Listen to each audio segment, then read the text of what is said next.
You were taught influence needs honesty. That lie made you manageable. Power never asks permission. It studies weakness, engineers obedience, and lets the obedient call it trust.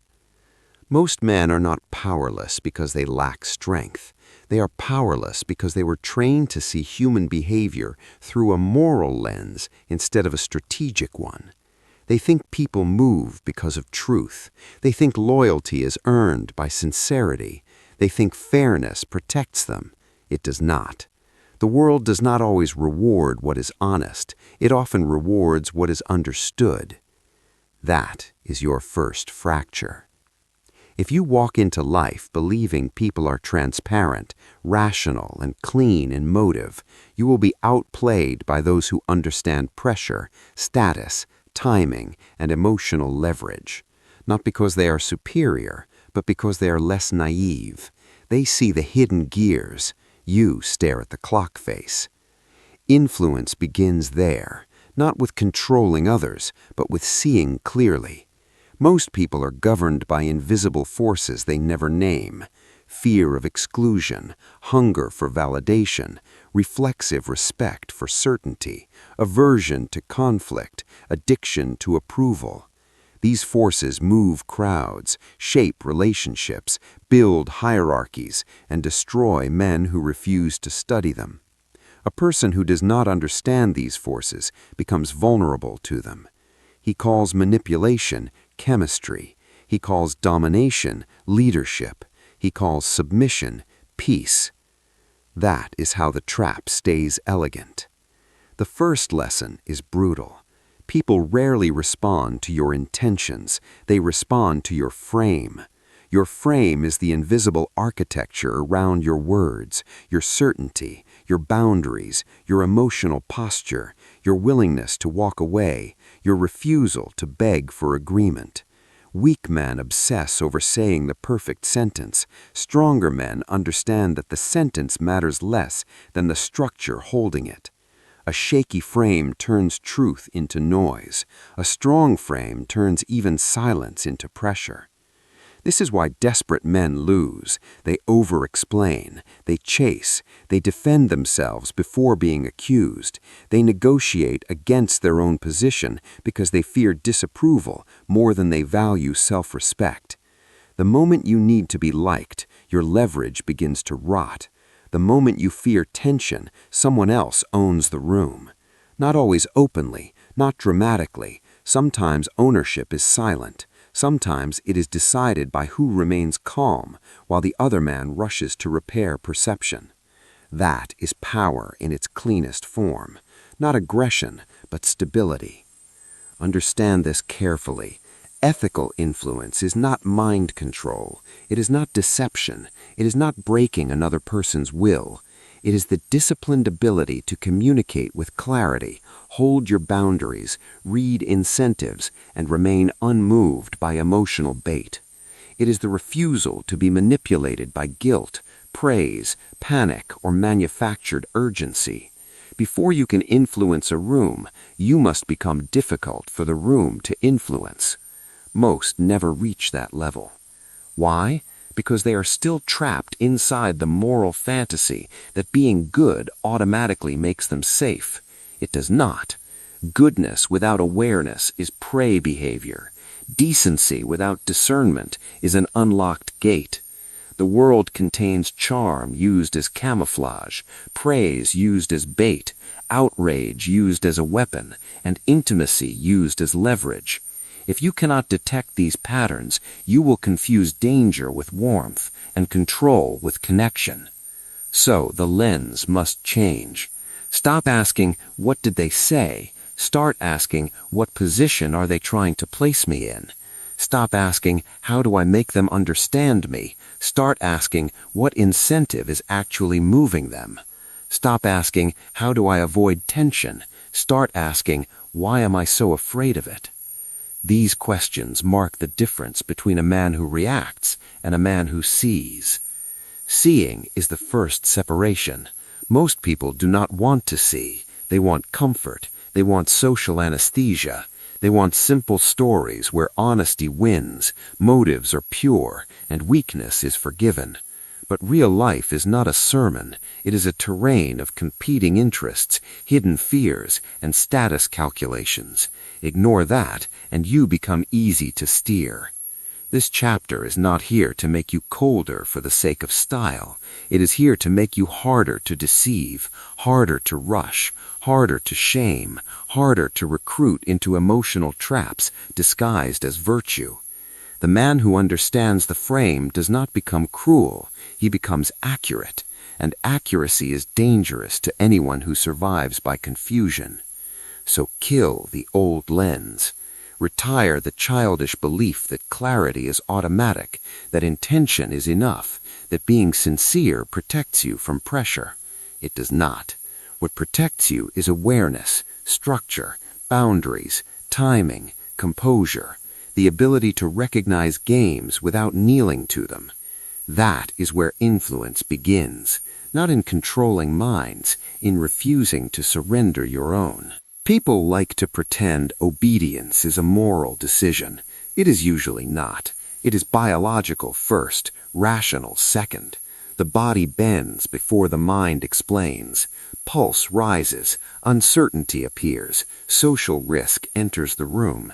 The nervous system starts calculating cost, belonging or exile, approval or friction, safety or exposure. By the time a person says, "I agree," the machinery was already moving. That is the mechanism. Most submission is not born from logic. It is born from discomfort. A person obeys because resistance feels expensive, not always physically, often socially, emotionally, professionally, relationally. They sense disapproval, tension, disappointment, or exclusion, and the body marks it as danger. Then the mind puts clean language over the surrender. It's not a big deal. Maybe they're right. I just want peace. No, what they want is relief. And relief is one of the oldest chains ever forged. This is why pressure works even when no threat is spoken. A raised eyebrow, a colder tone, a pause, withdrawal of warmth, controlled silence, implied judgment. These are not arguments, they are signals. They tell the nervous system that resistance may cost belonging. For weak minds, that is enough. For untrained minds, that is everything. The modern man is especially vulnerable because he has been conditioned to fear tension more than dishonor. He would rather betray his own judgment than sit inside 5 seconds of disapproval. He calls that diplomacy. Often it is cowardice in a tailored suit. Study the pattern. Someone enters the room with certainty, not truth, certainty. They speak as if the decision is already settled. They use pace, confidence, and emotional tone to create inevitability. The untrained person begins adjusting immediately. Voice softens, posture shifts, questions shrink, boundaries blur. He starts negotiating with pressure before he has even decided what he believes. That is not persuasion, that is nervous system capture. And if you don't understand it, you'll keep calling it charisma. Charisma is often just emotional asymmetry. One person is internally settled, the other is internally seeking permission. That gap creates gravity. The more self-abandoning one becomes, the more powerful the other appears. This is why insecure men are hypnotized by dominance, not because dominance is mystical, but because inner instability is always hunting for a wall to lean against. Be careful here. Ethical influence does not mean exploiting that instability. It means recognizing it, first in yourself, then in others, so you do not become ruled by it. The first battlefield is your own body. Can you stay calm when someone disapproves? Can you keep your sentence intact when someone interrupts? Can you hold eye contact without converting discomfort into compliance? Can you hear urgency without borrowing it? Most cannot. Most are programmable through atmosphere. Add enough emotional weight and they will betray their own standards. Add enough status and they will confuse confidence with correctness. Add enough scarcity and they will accept terms they would reject in a calmer state. This is why manipulation rarely begins with content. It begins with state control. Speed them up, shame them lightly, make them explain themselves, suggest they are overreacting, imply that refusal means weakness, selfishness, disloyalty, or incompetence. Once their internal rhythm breaks, their judgment weakens. The body opens the gate, the mind just signs the paperwork. This is also why guilt is such an efficient weapon. Guilt bypasses analysis. It doesn't ask whether a demand is fair. It asks whether you can tolerate feeling like the bad one. For many people, that is unbearable. They will overgive, over-explain, and over-comply just to escape the sensation. They don't make decisions from principle. They make them from emotional pain avoidance. That is obedience disguised as kindness. Then comes approval hunger, the need to be seen as good. You do not need to control people to understand them. You need pattern recognition. Most human behavior looks random only to the untrained eye. Watch long enough and you start seeing repeated designs: the approval addict, the conflict avoider, the status chaser, the rescuer, the performer, the silent resentful one, the authority worshiper. Different faces, same machinery. This chapter matters because manipulation becomes easier to resist once you can name the pattern in front of you. The first type is the approval addict. This person will betray truth to preserve image. He wants to be seen as good, mature, cooperative, loyal, emotionally intelligent. Those traits sound noble. Under pressure, they become liabilities. Because once a person needs social approval more than internal alignment, he becomes adjustable. He says yes too quickly. He softens his boundaries before anyone has earned access. He fears being called selfish more than he fears being used. That person is easy to steer, not because he is weak in public, but because his center is outsourced. Then comes the conflict avoider. He does not pursue peace, he avoids friction. There is a difference. Peace is built through clarity. Friction avoidance is built through surrender.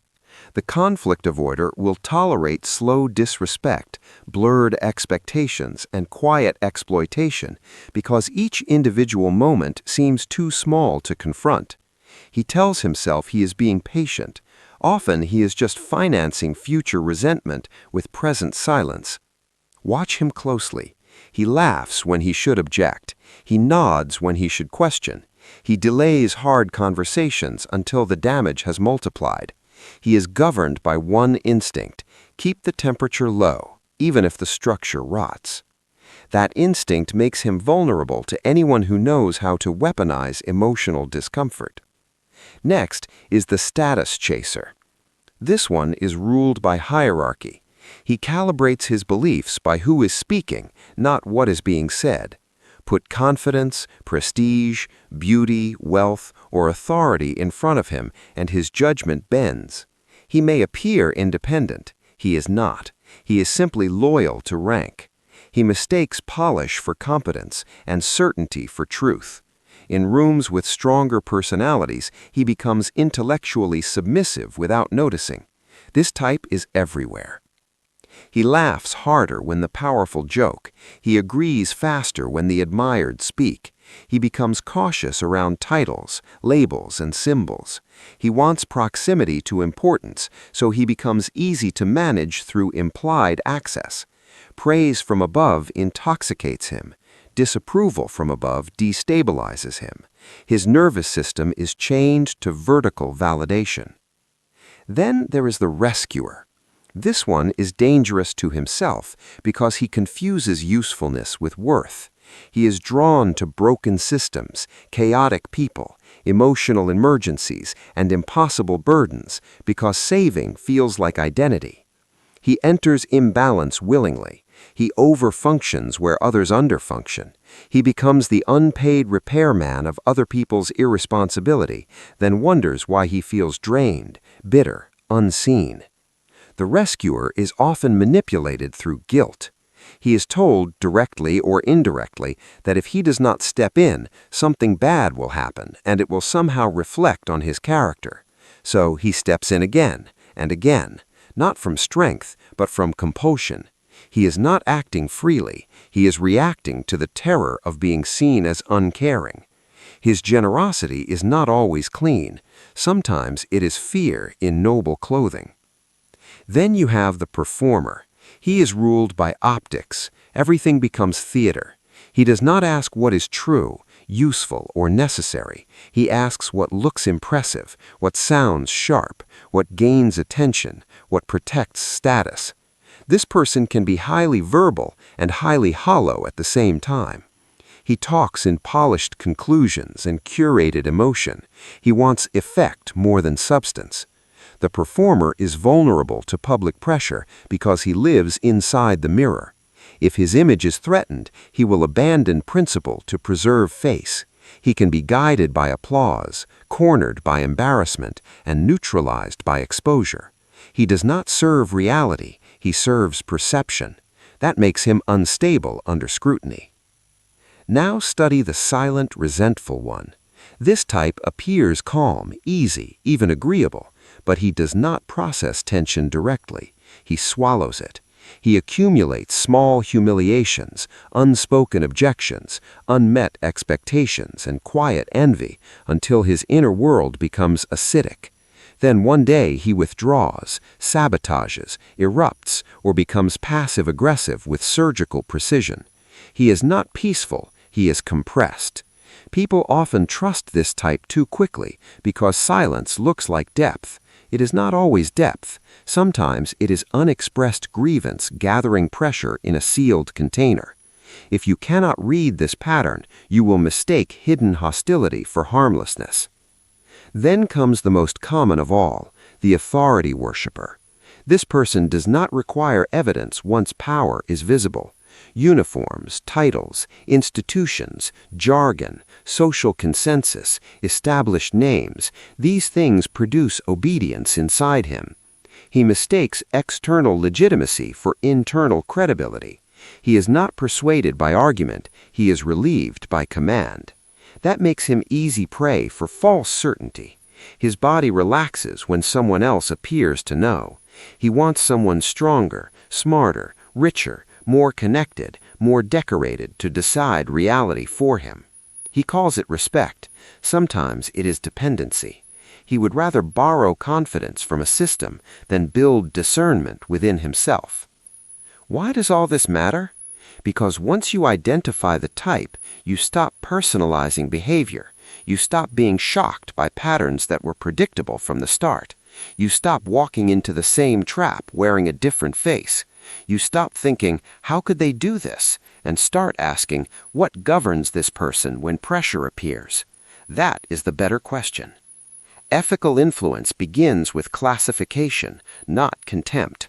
You are not naming these patterns to dominate people. You are naming them so you can stay accurate. Accuracy protects you from emotional confusion.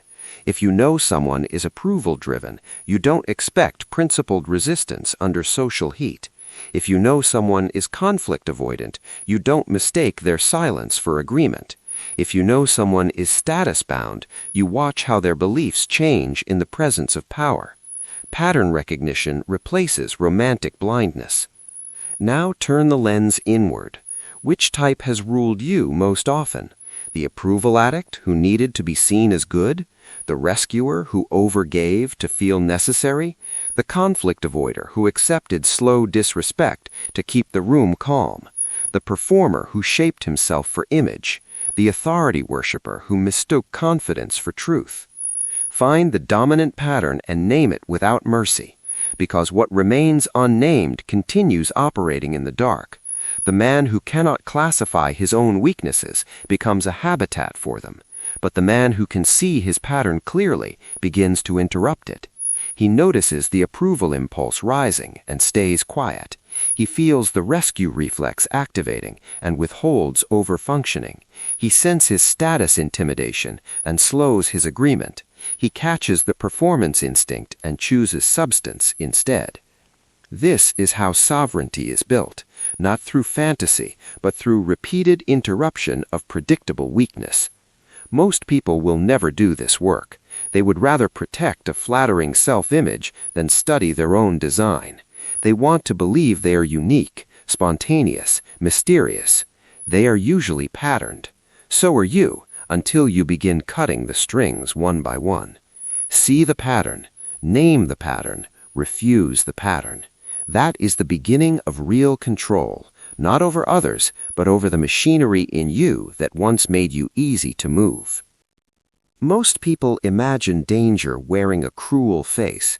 They think control arrives as shouting, threats, open domination, obvious force. That fantasy keeps them blind. Real pressure usually dressed better than that. It arrives calm, polished, reasonable. It speaks in the language of order, care, professionalism, unity, loyalty, maturity, opportunity. It does not always demand obedience. It often invites it. That's why it works.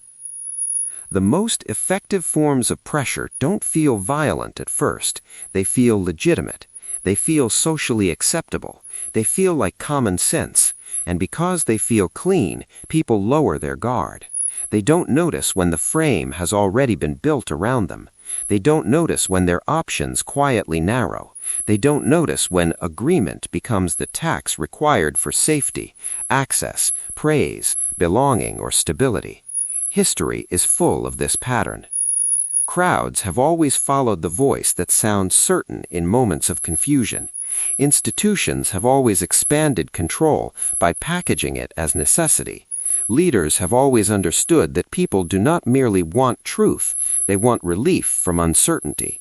They want someone to tell them what is happening, who is to blame, what to fear, and what. Most men live reactively and call it living. They wait for pressure, then scramble. They wait for disrespect, then overthink. They wait for manipulation, then try to explain themselves out of a trap that should have been seen earlier. This is not strategy, it is cleanup, and cleanup is always more expensive than design. The shift happens when you stop asking how to survive each moment and start building a posture that changes the moment before it hardens around you. That is the real turn in this chapter. A reactive man is governed by stimuli. Someone is colder than usual and he feels urgency. Someone disapproves and he begins self-editing. Someone becomes distant and he starts chasing clarity. Someone applies moral pressure and he rushes to prove he is good. His behavior is not self-directed, it is a chain of triggered responses disguised as choice. He thinks he is adapting, in truth he is being led. To live like that is to hand your nervous system to the environment. A structured man is different. He does not improvise his values under pressure. He decides them before pressure arrives.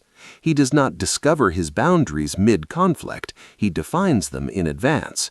He does not depend on mood, chemistry, status, or approval to know where he stands. He has internal architecture. That architecture is what makes him stable when other people are trying to make him fluid. Structure is not stiffness, it is pre-decided clarity. Without it, every interaction becomes a negotiation against yourself. You will keep revising standards to fit the temperature of the room. You will call compromise maturity when it is really fear. You will call confusion complexity when it is really lack of internal order. And because you have no clear design, stronger personalities, louder environments, and more manipulative people will keep dictating your rhythm. So begin here. Define your non-negotiables. Not fantasies, not slogans, not dramatic declarations you abandon the first time tension appears. Real non-negotiables. What kind of tone do you refuse to normalize? What kind of pressure do you refuse to answer immediately? What kinds of guilt tactics no longer get access to your decisions? What kinds of ambiguity do you refuse to sit inside indefinitely? What behavior disqualifies trust? What repeated pattern ends your overinvestment? Until you write these rules internally, you do not have standards, you have preferences. Preferences collapse under pressure. Standards do not. The second shift is pacing. Manipulation thrives on tempo. Fast decisions, fast emotional demands, fast explanations, fast repair. The faster the rhythm, the less reflection survives. That is why strategic people slow things down on purpose. They do not let another person's urgency become their decision-making clock. They do not answer loaded questions at the speed those questions demand. They do not accept emotional acceleration as proof that something matters. Slowing down is not weakness, it is filtration. Silence becomes a weapon for manipulators when you fear it. It becomes protection when you can hold it. A pause interrupts borrowed urgency. A pause breaks the illusion that every tension must be solved immediately. A pause gives you time to ask, what is actually happening here? What is being implied? What am I being pushed to become in this exchange? Most bad decisions are made before those questions are allowed to breathe. Then comes language. Weak men use language to seek permission. Structured men use language to define reality cleanly, not loudly, not theatrically, cleanly. I'm not deciding that right now. That doesn't work for me. I need specifics. I'm not accepting that framing. You may be disappointed, but the answer is still no. These statements are not magical. Their power comes from the internal posture behind them. If you say the right words while still begging inwardly to be accepted, people will feel the gap. That is why Chapter 5 is not about scripts alone. Scripts without posture are costumes. Real behavioral change happens when your internal loyalty shifts from comfort to clarity. Once clarity becomes the higher value, many old habits begin to die naturally. You stop over-explaining because explanation is no longer your route to safety. You stop chasing because access is no longer your proof of worth. You stop arguing with people committed to misunderstanding because your goal is no longer emotional acquittal. This is where many men become harder to use. Another part of structure is access control. Not everyone gets equal reach into your time, attention, emotion, or decision-making.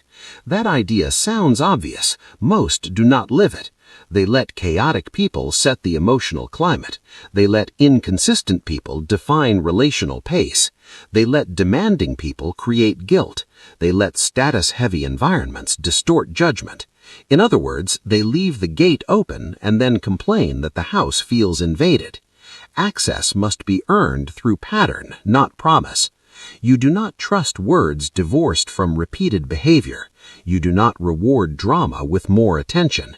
You do not feed ambiguity indefinitely. You do not keep making yourself available to people who become clearer only when they feel you pulling away. You do not keep returning to rooms that consistently weaken your posture. Strategic living is not only about what you do inside encounters, it's about what you stop permitting around your life. This is how reaction gets replaced by design. Design also means anticipating your weakest openings. Every man has them. For some, it's guilt. For others, attraction. For others, prestige, loneliness, conflict fatigue, or the need to be understood. Pretending you're beyond these things is vanity. Mapping them is intelligence. What situations make you rush? What personalities make you soften standards? What tone makes you self-doubt? What kind of attention makes you ignore pattern? Where do you keep becoming negotiable? Find the opening, build around it.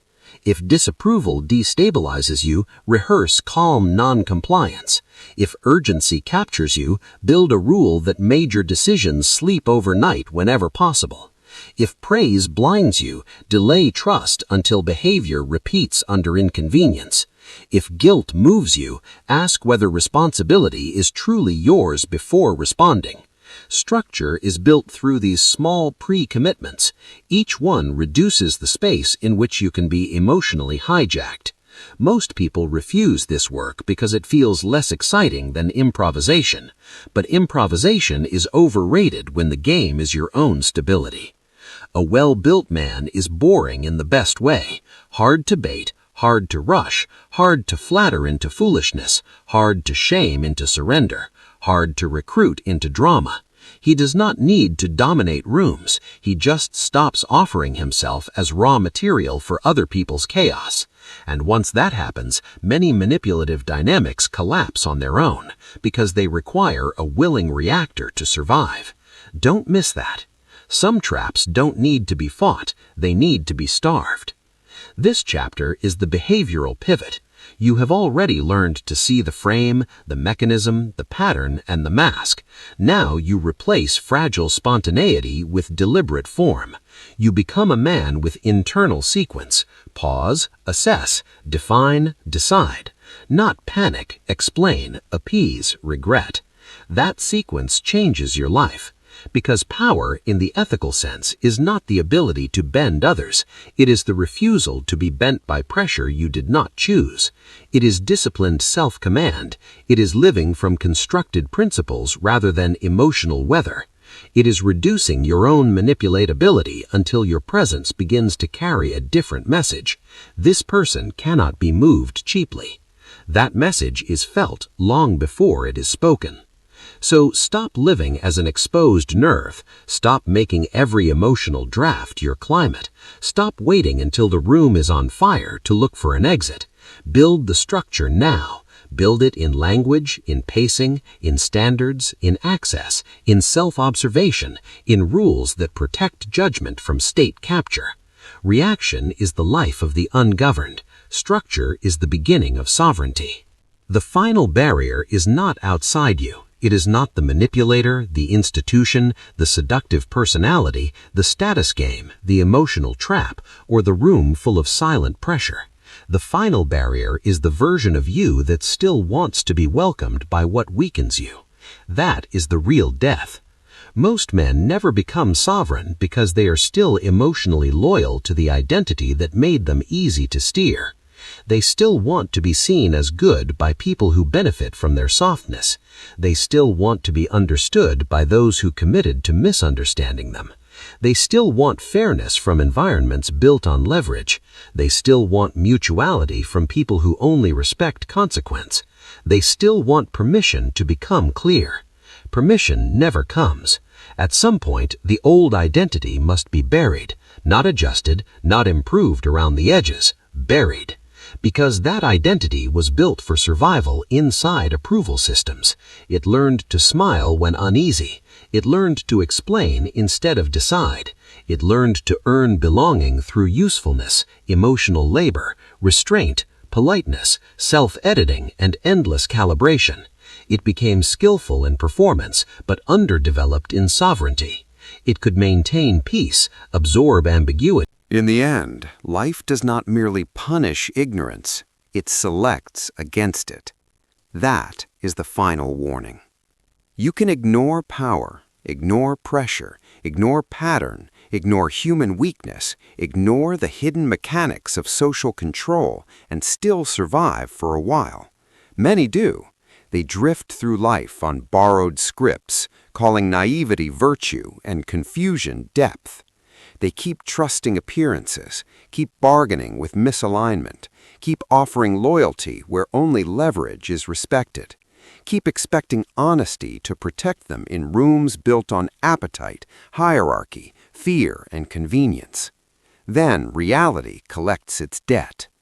Not always in one dramatic collapse, more often through attrition, through repeated self-betrayal that becomes personality, through years of over-explaining, over-giving, over-accommodating, overreacting, and under-defining, through opportunities lost because they feared disapproval, through relationships drained by asymmetry, through institutions that rewarded obedience while quietly eroding judgment, through a private life full of fatigue they could never quite name. That is how selection works in modern life. Not always by killing the body, by thinning the will. The man who refuses to study pressure becomes material for those who do. He becomes readable, then steerable, then useful. His triggers become public property. His guilt becomes a handle. His need for clarity becomes bait. His fear of being misunderstood becomes a leash. His longing to be chosen becomes a gate left open in a violent neighborhood. And the worst part is this: he often calls the arrangement normal. That is the final humiliation of unconscious weakness. Not merely being used, but renaming the use as maturity, love, professionalism, teamwork, diplomacy, patience, empathy, or fate. He never says, "I'm surrendering myself in small pieces." He says, "I'm trying to be reasonable." He says, "I don't want conflict." He says, "This is just how people are." He says, "Maybe I'm asking too much."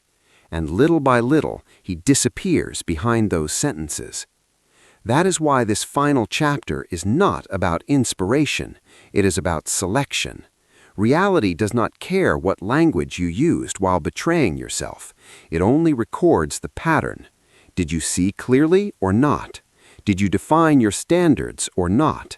Did you let atmosphere overrule judgment or not? Did you remain available for capture because praise, urgency, guilt, attraction, status, or fear still owned part of your nervous system? These are brutal questions. Good.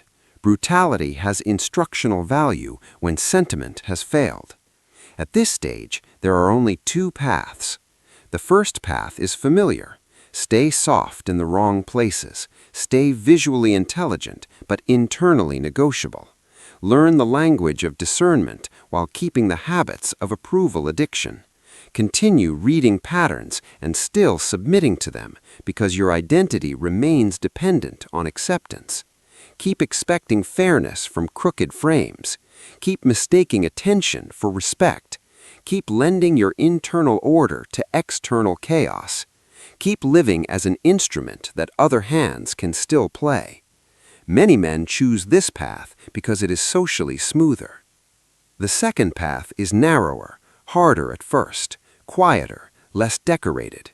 You become selective where you once were eager, slower where you once were rushable, more exact where you once were vague, more willing to disappoint, more willing to be misread, more willing to let access close, more willing to let weak dynamics starve from lack of your participation. You stop treating every emotional demand as sacred. You stop mistaking urgency for importance. You stop treating discomfort as evidence that something has gone wrong. And slowly, a different kind of life begins. Not a life without conflict, a life with less internal collapse. Not a life where everyone approves, a life where approval matters less than alignment. That is the hidden reward. Sovereignty does not make the world cleaner. It makes you harder to contaminate. The elite standard is simple, and that is why most fail it. Simplicity removes excuses. See clearly, define early, move slowly under pressure, trust pattern over promise, let silence work, let disappointment exist, leave when the structure keeps taxing your integrity.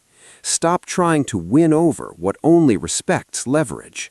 Stop offering softness where your discernment has already delivered a verdict. None of this is glamorous, it is just rare. Rarity is what gives it force. Most people live in negotiated confusion. They hope circumstances will one day deliver the clarity they refused to build.